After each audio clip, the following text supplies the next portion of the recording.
Alright guys, time to grab it back again today. Hope you're enjoying your day so far, and today we're going to discuss this new scouting series the CDL confirmed yesterday. Pros went back and forth on this one in a pretty spicy debate at times on whether this is actually a good idea and whether it actually will showcase the best challenger talent outside of the CDL. But it seems cool in theory. There's also these challengers elite tournaments that are going to be going on, which are actually going to be live streamed on the Call of Duty League broadcast, so pretty big deal here, especially given the fact that a number of the pro players that were in the CDL last season are now going to be down here in the scouting grounds, I suppose, in the absolute gauntlet to try and get back in the CDL and prove their worth. Very interesting discussion here as we're going to have over the coming minutes. Like if you guys enjoyed the video, subscribe if you are new as always. I would greatly appreciate it. Thank you for 35,000 subscribers. Remarkable stuff, quite honestly. I think this time last year we had like 19, 20,000, something like that in that ballpark. So it's been crazy what's happened over the last season. Thank you so much. But the YouTube analytics will tell me that only 50% of you guys are actually subscribed to the channel as yet. And with the game coming out shortly, tournaments about to begin, and the conclusion to the Optic Gaming Los Angeles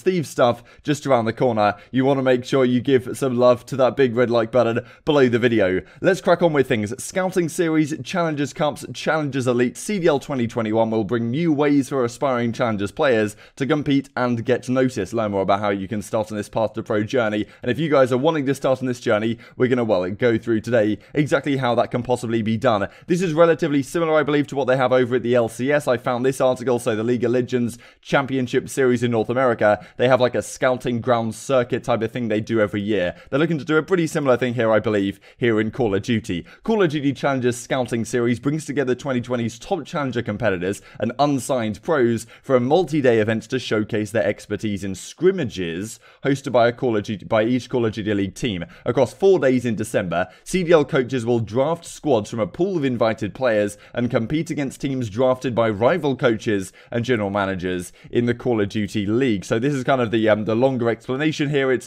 built to give the league's future stars a platform to showcase their skills. Effectively, it's just like scrims, right? So we'll go through exactly how this works in a second. Coaches from across the league will draft a 4-person team from a pool of invited players for competition. And I believe that it seems like during each day. So maybe every day they get to choose a new 4-man squad and maybe be like, yeah, that guy was nasty, let me pick up this guy instead, and we'll see how it goes, try and build a good team. But it's not like an actual 4 versus 4 challengers team comes over from the challenger side and then competes in the scrim series. It's basically just a bunch of players that then the CDL coaches get to draft onto teams and see how they perform and try and figure out who's best based on that metric, right? Which could be quite difficult to do given that, there's certainly incentive for these players, not necessarily to play for the win. You get to hear their communications, you get to hear all these other stuff that they do inside the game, but are they necessarily playing for the win or are they playing for statistics? That's certainly something that, hopefully the coaches and the general managers would be able to figure out, but maybe it's not always so clear.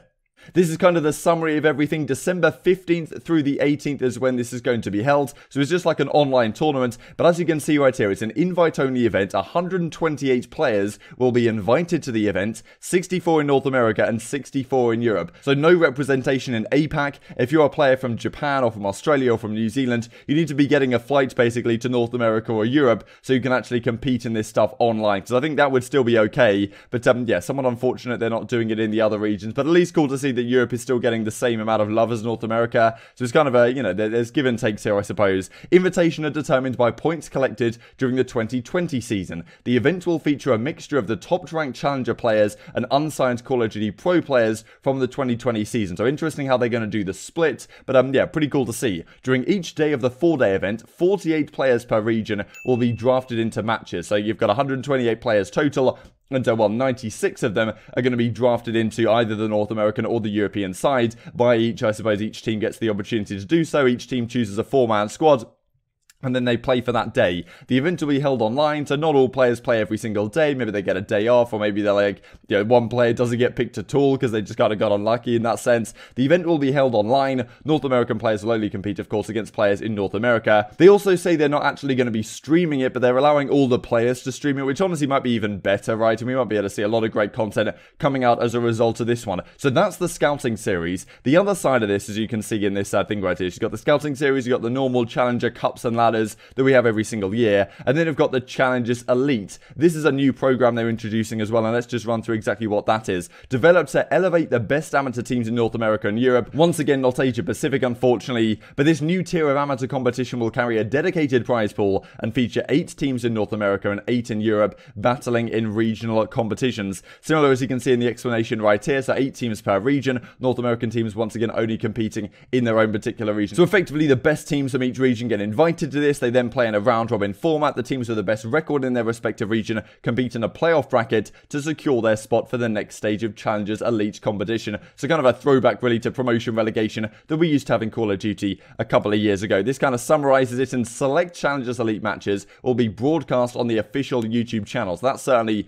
pretty cool to see as well. So a number of good things, frankly, coming out as a result of this. And if you guys are, well, interested in getting involved, this is kind of the path to pro journey. They talk about eligibility and requirements, qualifying regions that we discussed. So cups and ladders are everywhere, but this elite and scouting ground stuff is going to be specific. Game battles, accounts, challenges points, and competitions starting soon. So I'll leave all the relevant links to this down in the description box below. This is some of the discussion as a result. Brian Saint comes out and confirms that the Minnesota Rocket are going to wait until after the scouting series to pick up a substitute player, and I believe a number of the teams are looking to do a similar thing to this. So yeah, and there were some very interesting replies to this tweet, as we're going to look at it in a second. We're going to get to this tweet from Aches in just a second. So Method says, anyone can feel free to disagree with me, but I'll be generally confused if players are picked up from the scouting grounds as compared to players on the most successful challenger teams. So yeah, Saint says the most players on those most successful teams will be those players anyway, so evaluate them in their actual team environment instead of in pickup games. So Method's idea is like, you know, look, playing these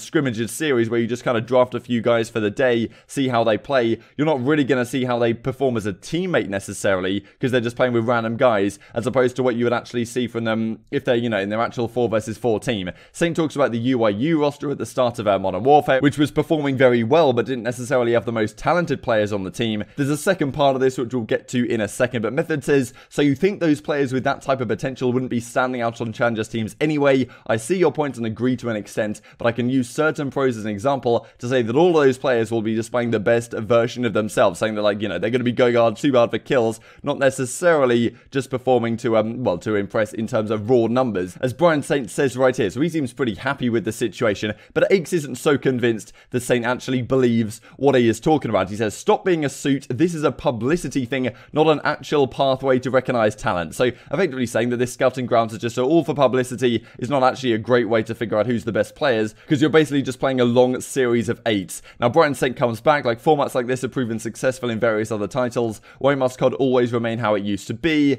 I mean, like, you know, not saying it's perfect. If you're good enough, you're going to climb the ranks regardless. To spotlight a glorified 8s lobby that CDL coaches are going to watch is cool, great. But to sit here and defend it as if you're going to use it to determine the next big star is simply but ridiculous. I never said it was a negative thing. I was just dumbfounded at your tweets defending it as if you were going to use it to determine who the Rocker should focus on acquiring. So basically saying that scouting grounds is pretty irrelevant to actually figuring out who the best players are, because you don't get to see them in a proper team environment. You don't get to see them in terms of their challenges results. You're effectively just looking at an 8 series, and yeah, maybe you do look at it through another lens, right? Like CDL did talk about the scouting intel they give on these players. So certainly, like, the coaches can look at these matches and think, look, this guy is really good in the challenger side. He's done XYZ this past season. Now we're going to get to see him in an actual environment where I can, like, look over him and see how he's playing the game. And I was looking at the minimap and I was communicating with his teammates, this kind of stuff. But you know, Aches isn't super convinced that Brian Saint actually believes what he says here. Aches then comes back and refers to his initial comment on the Reddit here about, well, it was their idea to actually wait for the scouting series.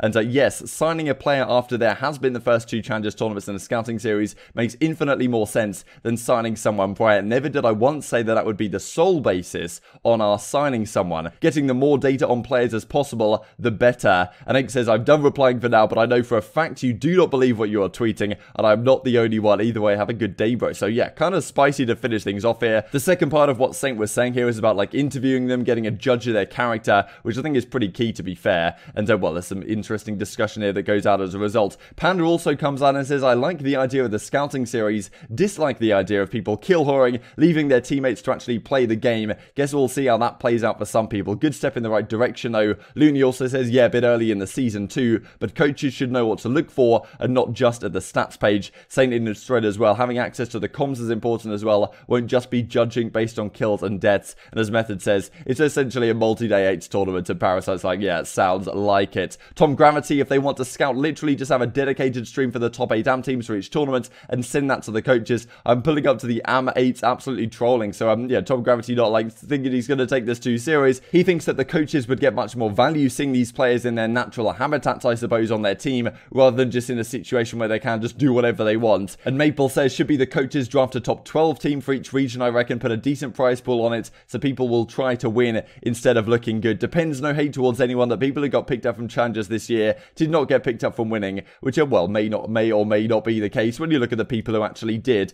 To finish off the video then, wanted to say this from Waskin. Yesterday we talked about how it looks like he may be linked to the Paris Legion. Finishes off with this: keep your eye out, I'll be here running main AR, you know where to find me when your main isn't cutting it. So, yeah, basically saying that, like, look, it's not going to happen, he's not on Paris, he's not anywhere else, he's going to be stuck in the Challengers Cup and in the scouting series for the next season. Who knows whether this is true or not, I don't really know, but Paris still are very much a question that is up in the air as it stands right now. Hope you guys enjoyed the video. If you did enjoy it, I'd greatly appreciate a like on the video. It really helps out the YouTube algorithm know you enjoyed this content. Other people like you may enjoy this content as well and help grow the competitive Call of Duty community. Thank you for watching as always, take care, and I will see you next time.